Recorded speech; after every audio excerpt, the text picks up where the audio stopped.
Hello, YouTube.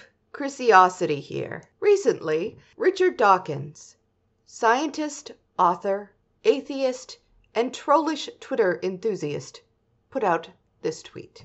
Rachel Dolezal, a white chapter president of the NAACP, was vilified for identifying as black. Some men choose to identify as women, and some women choose to identify as men. You will be vilified if you deny that they literally are what they identify as. Discuss. Now, this started the usual cycle of arguments and recriminations, which is nothing new for Dawkins. He's had some real controversial takes on everything from rape, pedophilia, whether it's immoral to bring a baby with Down syndrome into the world, lots of really dicey stuff on Muslims, but it went a little further than usual for him in terms of having actual consequences to him. Anyway, the American Humanist Association, who had given him a Humanist of the Year award back in 1996, decided that they had had enough and they revoked that award.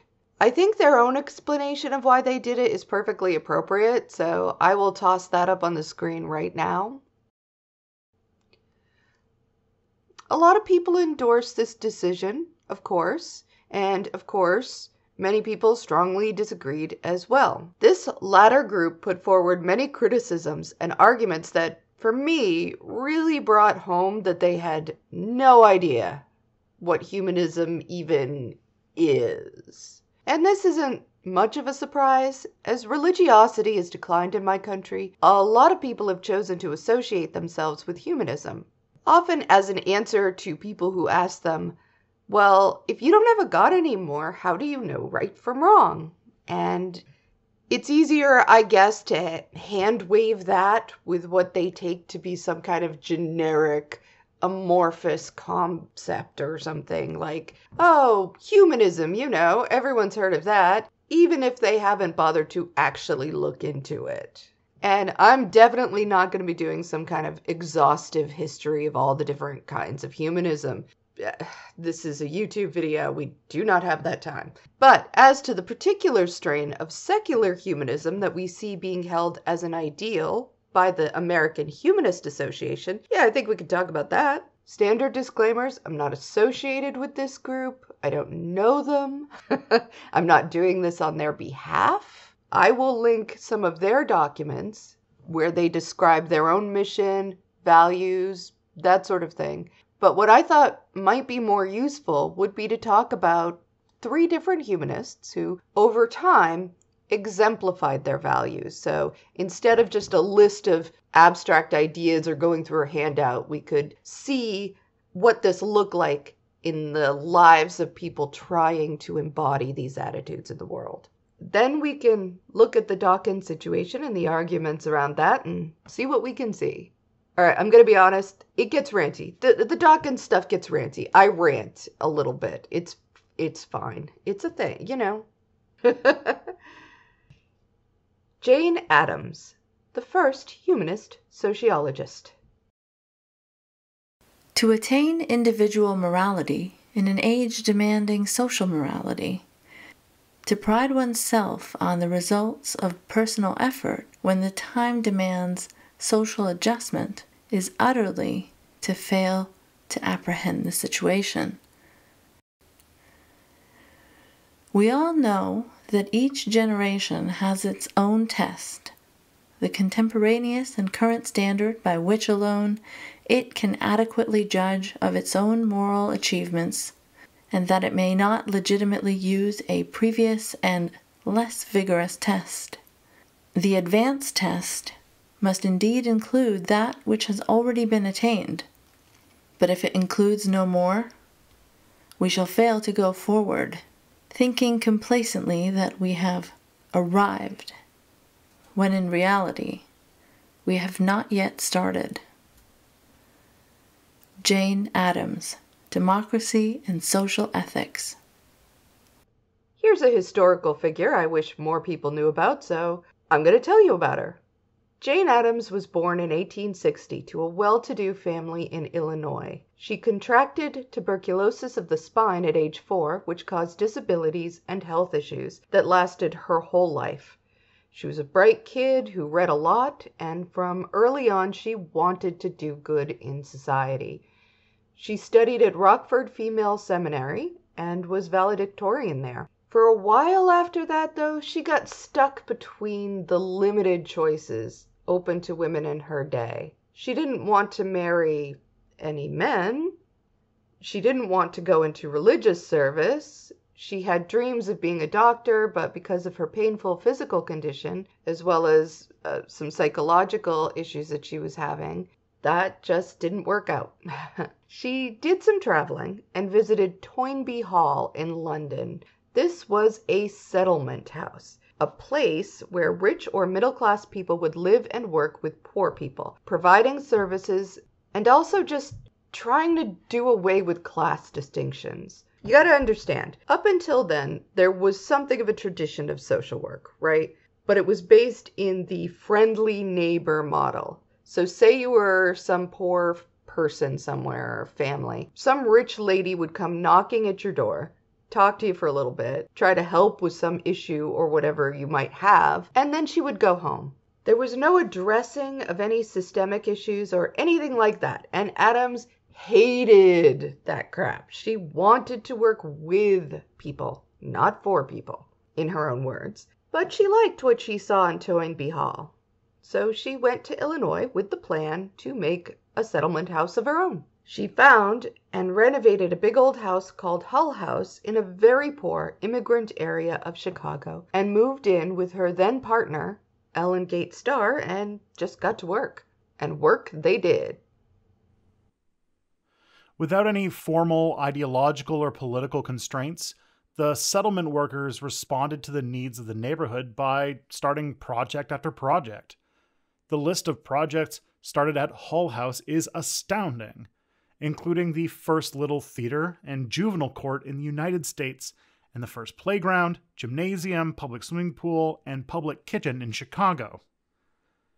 The work of Hull House residents would result in numerous labor union organizations, a labor museum, tenement codes, factory laws, child labor laws, adult education courses, cultural exchange groups, and the collection of neighborhood demographic data. Hull House was truly a dynamo of progressive initiatives, all of which Adams oversaw. But in saying that she oversaw these things, it's not exactly wrong, but also Jane was really a strong believer in mutual aid, cooperative, and democratic workings with people. Adams is very sensitive about a sense of superiority in settlement work. She always eschewed the notion that she was a charitable Lady Bountiful. She wanted to learn about others so that she could develop the proper sympathies and strategies for assisting sympathetic knowledge.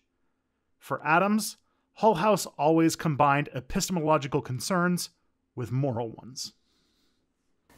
The American settlement, perhaps, has not so much a sense of duty of the privileged toward the unprivileged, of the haves to the have-nots, to borrow Canon Barnett's phrase, as a desire to equalize through social effort those results which superior opportunity may have given the possessor.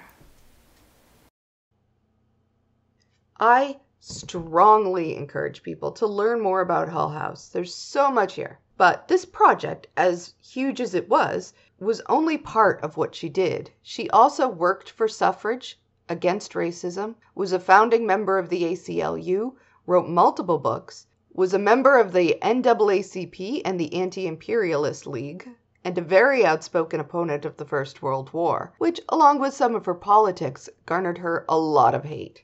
A lot of hate. And, she was accused of being a dangerous woman out to destroy civilization and Christianity and tradition and et cetera, et cetera, et cetera, et cetera. All the usual things.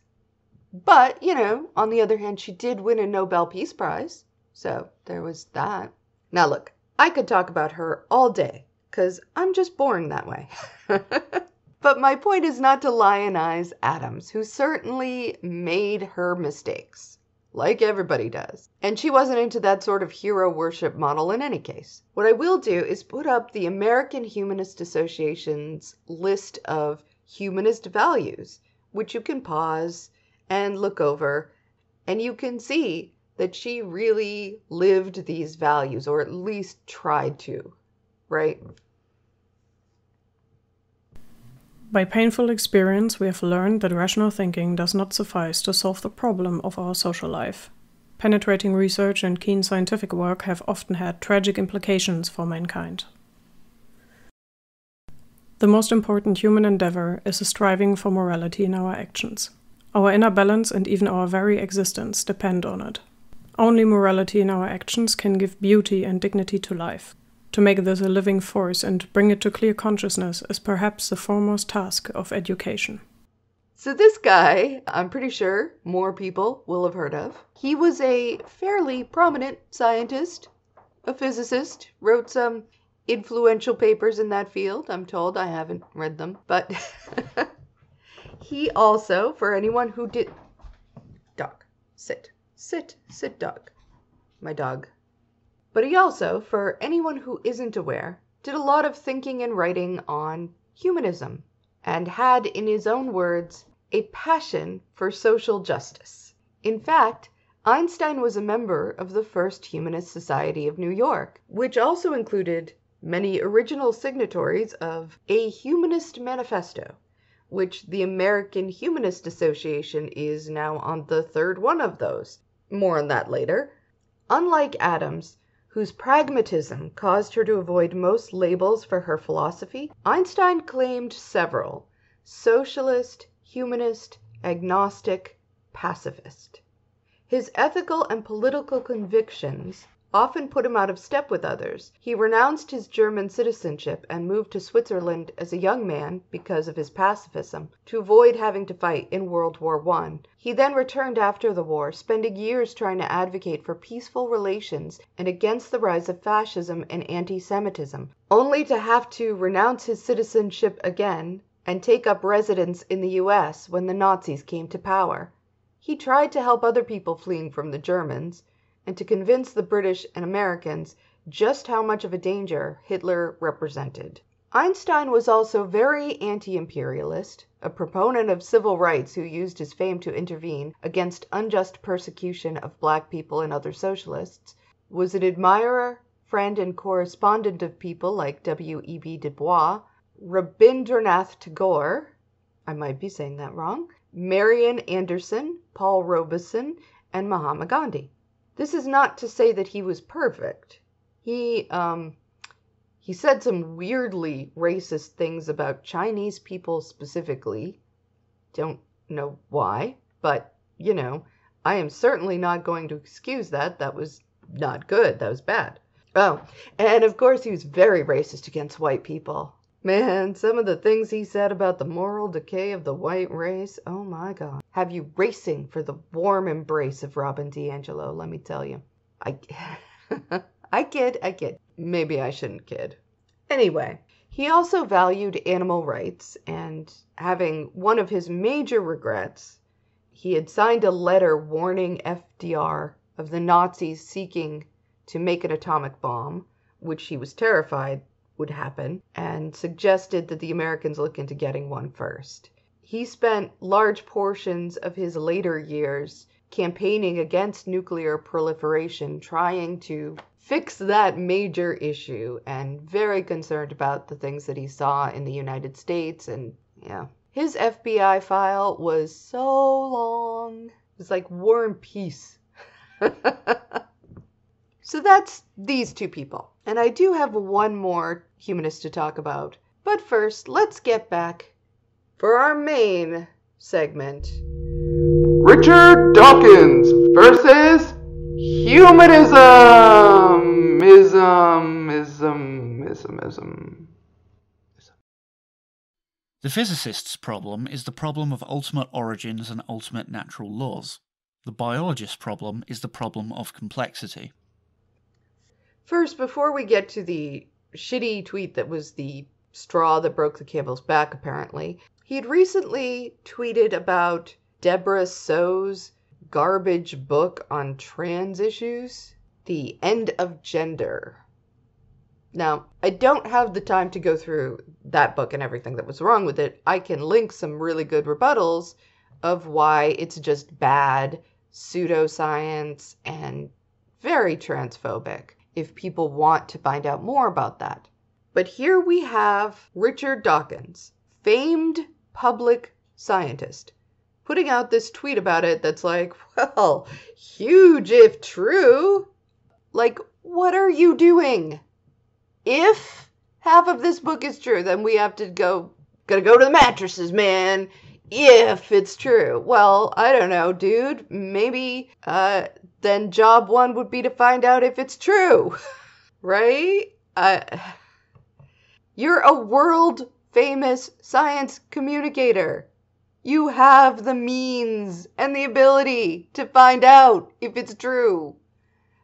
If anybody can do that, it would be you. You don't have to go onto Twitter and alert the troops to be on standby just in case this terrible book turns out to have something going for it. No, that's ridiculous.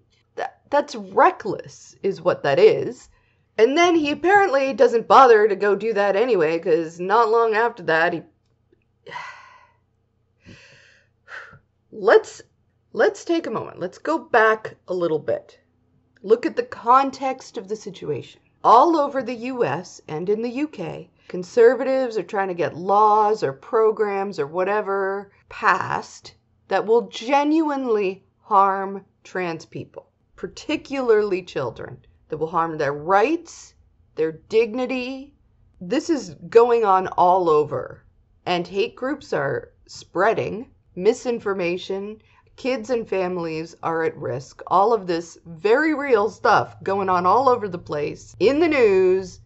So let's ask ourselves, putting the whole humanist values back up here, what would we expect a person who is a good exemplar of these values to do in this situation, assuming they were in the position to do anything, which Dawkins, by the way, is? Well, I would expect that they would have the awareness of what was going on, that they would support the dignity and worth of trans people and children through peaceful means. I would expect them to listen with empathy and comport themselves ethically, to use their critical thinking skills responsibly, and discuss the actual scientific research and consensus, which is on the side of the trans people, by the way. That's where it's landing here.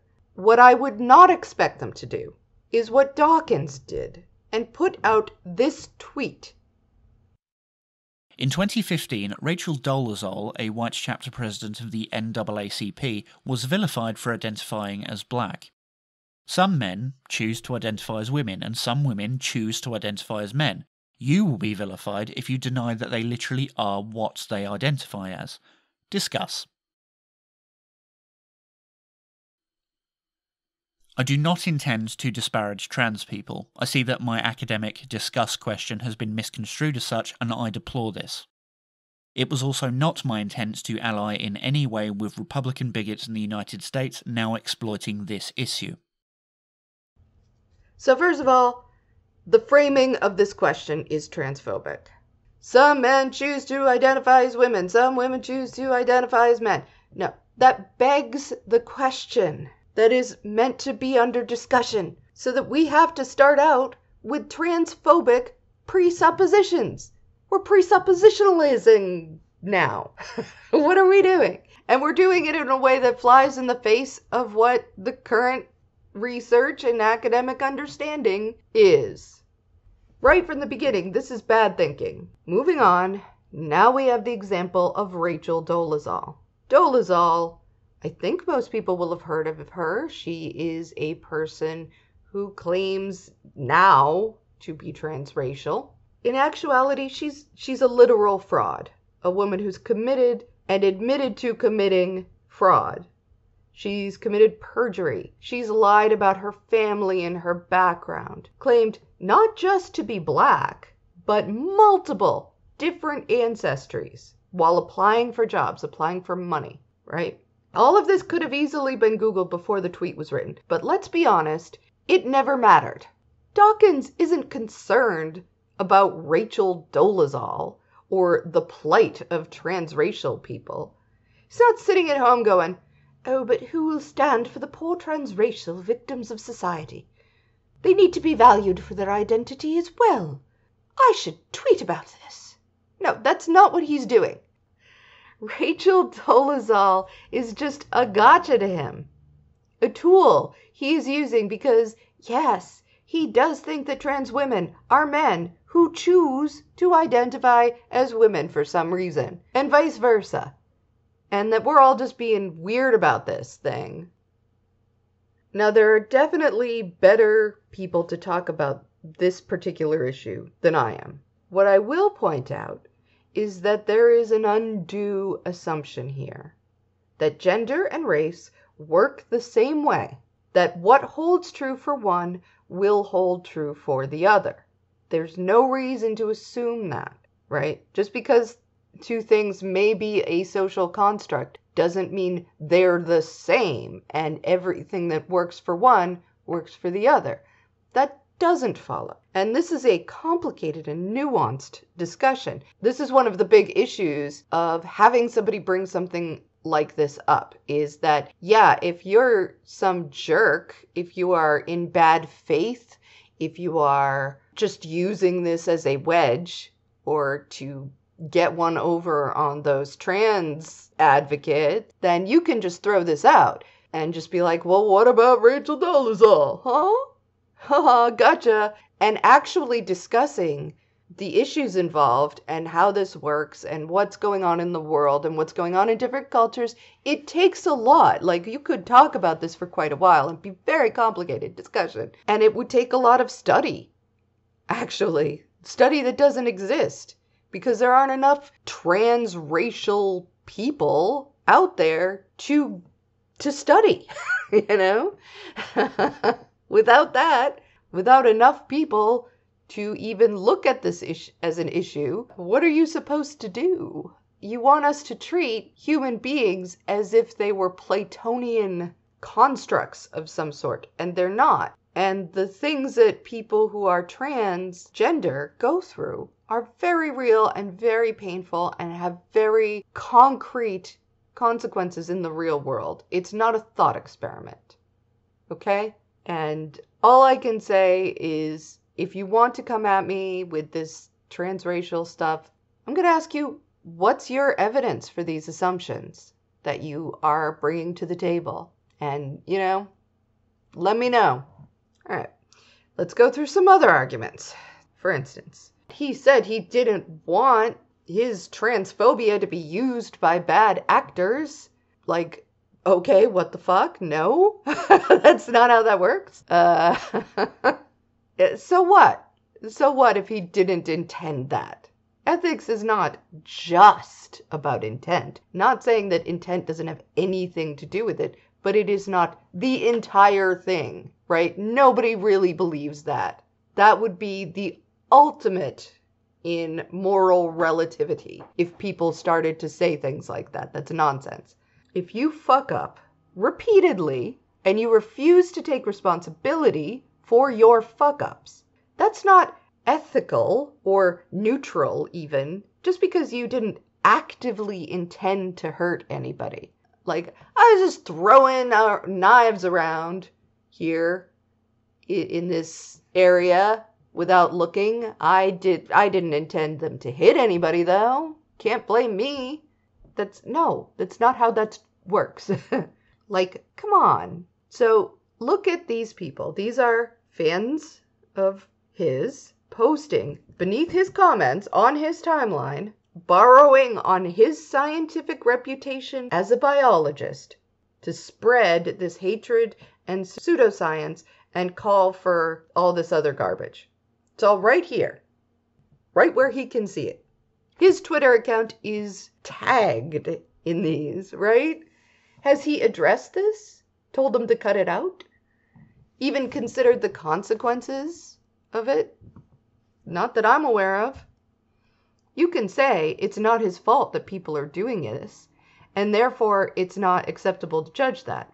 And even if this were true, I think it's bullshit. But even if we thought that, a humanist would still take care of it, whether they thought it was technically their fault or not. They would do it because they care about humans. They actively seek to help people. They stand up for human dignity and worth. They don't dodge accountability. Figure it doesn't matter if they aren't entirely 100% at fault. Put their egos and reputations ahead of other people's well-being. A humanist would not allow their name and their reputation to be used in this harmful way right in front of their fucking noses and not do anything about it. They don't use entire populations of marginalized people currently under attack as thought experiments for Twitter randos without considering the implications of that. This is a man who had an award as an exemplar for humanism. This was listed on their website for everyone to see. The American Humanist Association's website. And let me put up these other tweets of his, in case we've forgotten that Richard Dawkins is not a humanist. If anything, he's anti-humanist if you happen to be a Muslim or a trans person or a victim of rape or quote-unquote mild pedophilia or have Down syndrome and lots of other groups of frickin' humans. That this award was given out in 1996 is irrelevant to me. He's still got to list it among his awards and achievements after 1996, right? Like, he can put this in his bio. Humanist of the Year, 1996, yay me, right? No one's going to go up to him and say, look, man, that award was just for that 1 year, and you need to make sure everybody knows it only counted for that year. It doesn't count anymore. Yeah, it's probably best if you just don't say anything about it, because that was a long time ago, really. That's absurd. Nobody says that. Another bad argument I have seen a lot is that Dawkins is a scientist. He has some critical thinking skills and isn't religious. Therefore, he's a humanist and everything humanists should want to be when they grow up. That's what humanists are, right? Oh. Oh. Okay.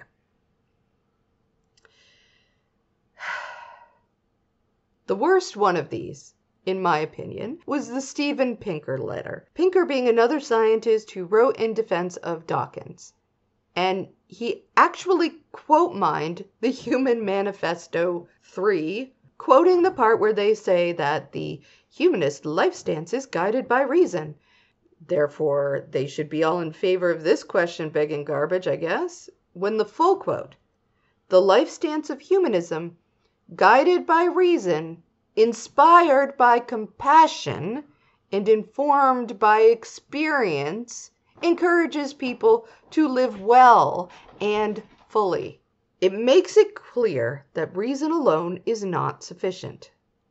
Like, if your only standards for humanism is that the person not be particularly religious and have critical thinking skills, or be science-y, they're absolute moral monsters who can fit that definition, who have that much going on for them. You know, I don't want to go on Godwin's law on you, but Jesus, if your definition of humanism could fit some of the worst people ever, then maybe you should raise your damn standards. I don't know.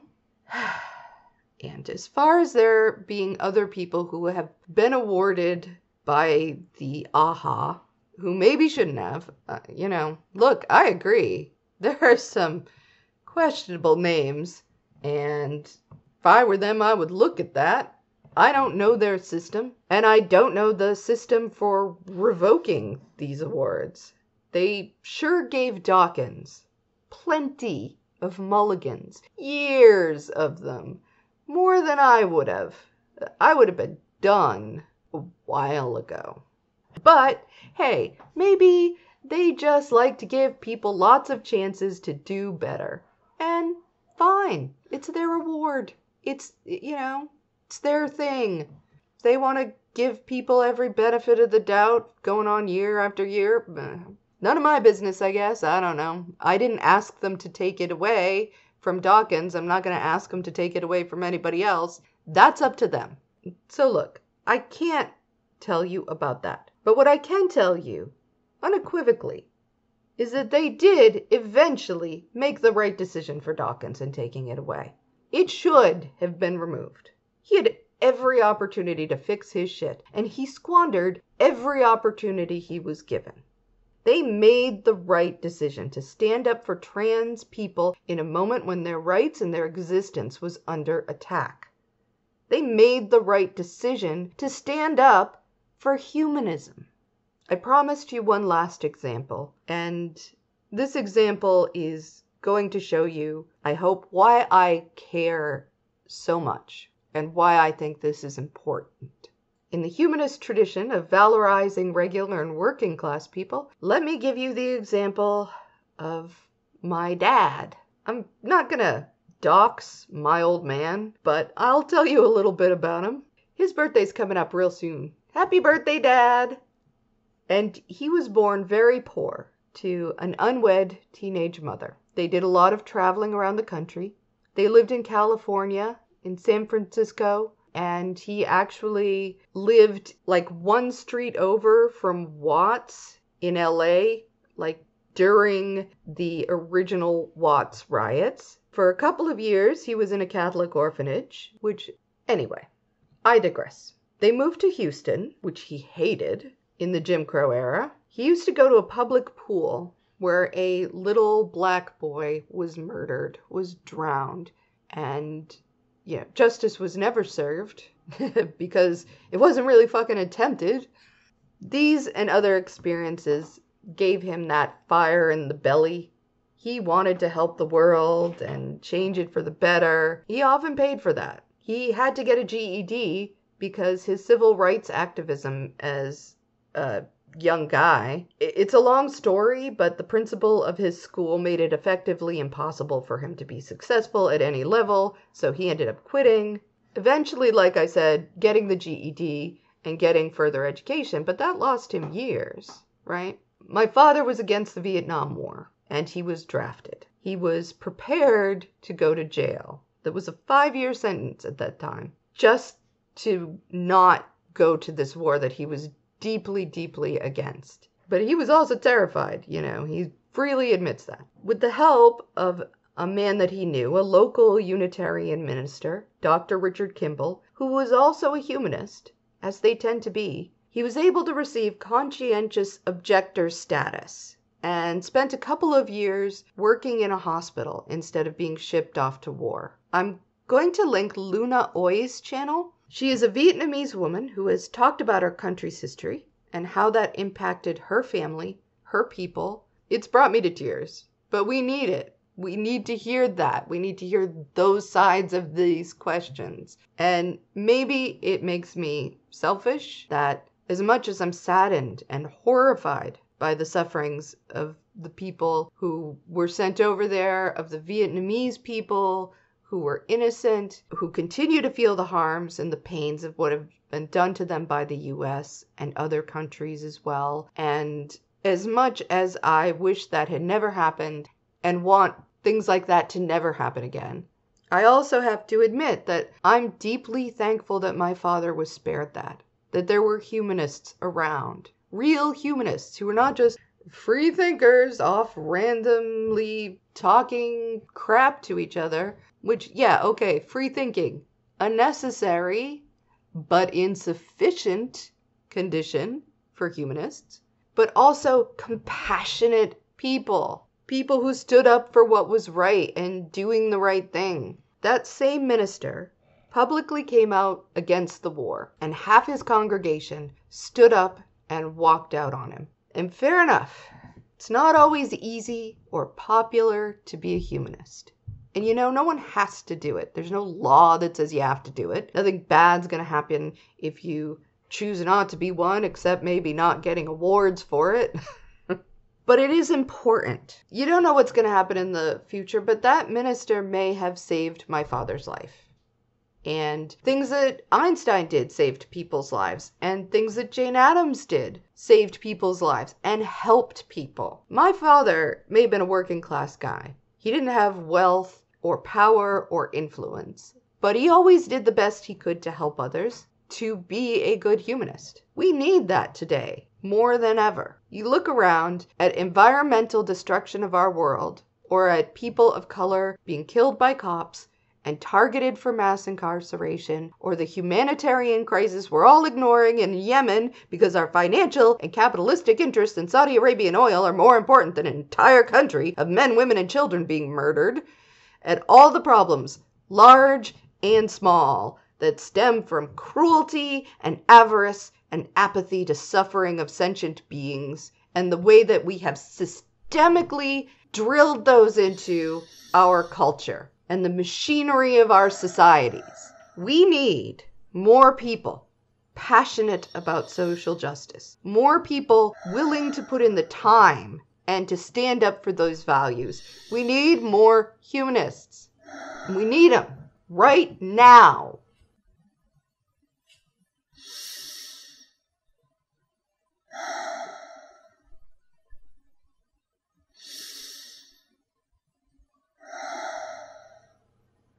I would like to thank people for listening to me rant and rave and all of that. I would like to thank all the people who gave their voices for this project.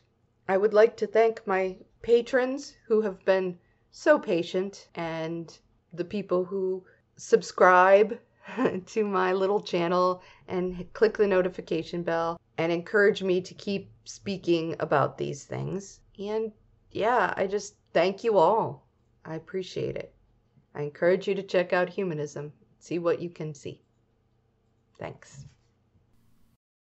For those of us concerned for peace and the triumph of reason and justice must today be keenly aware small in influence reason and honest goodwill exert upon events in the political field. But however that may be, and whatever fate may have in store for us, yet we may rest assured that without the tireless effort of those who are concerned with humanity as a whole, the lot of mankind would be still worse than in fact it even now is.